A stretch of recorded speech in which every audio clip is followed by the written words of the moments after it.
Now let's go back to the drama on Macquarie Street. Far from over, Andrew. Well, what about this story? Stuart Ayres, the New South Wales Trade Minister, fresh from a trade trip to India, where he was hammered over the appointment of John Barilaro as New York Trade Commissioner, turned up in Sydney this morning not to stand aside, as many expected, but to announce the Tina Turner musical was coming to Sydney. What have I got to do with it, he said.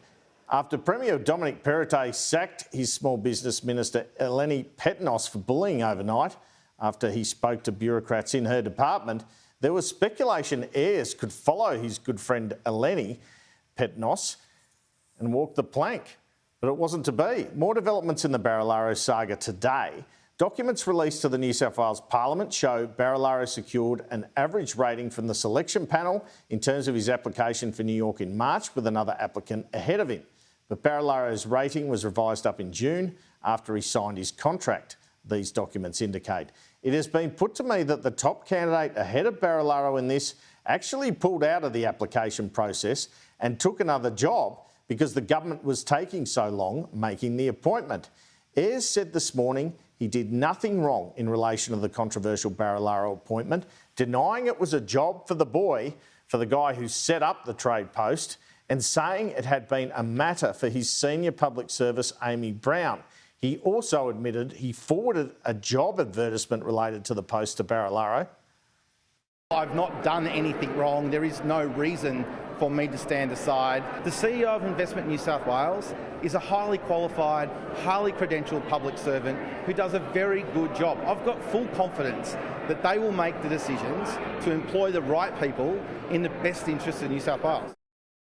I informed him that the role would be going back out to market and that he would be able to apply for that as a private citizen.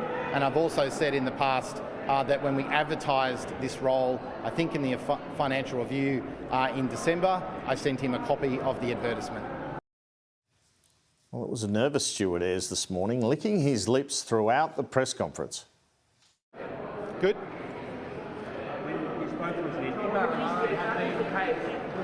Public service. This does no. It's.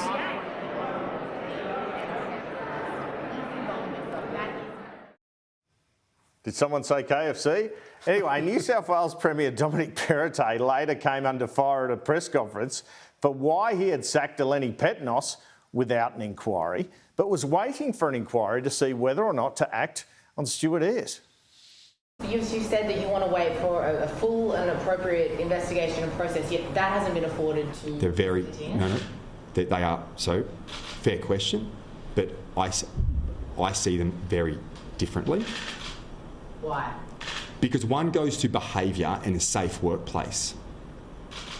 And I made the judgment call that Ms Petinos needed to stand down. That is very separate from an independent review that I've established in relation to the recruitment of trade and investment commissioners.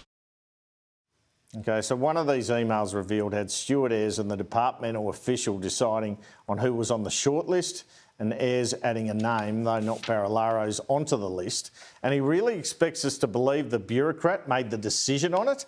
I reported yesterday that when John Barilaro gives evidence next Monday, he may well talk about discussions he had with Perrottet around the New York job and within the leadership group involving Perrottet, Ayres and former Premier Gladys Berejiklian, where there was talk of giving former Labor leader Jody McKay the Indian job, and former Liberal director Remo Nogarotto's name came up in relation to London. And Barilaro and Perrottet may have discussed that they did not believe Jenny West, the original successful candidate for the job, was a good enough candidate for the New York Post, and it needed to be re-advertised. That's my information. Monday will certainly be worth the viewing, Kieran.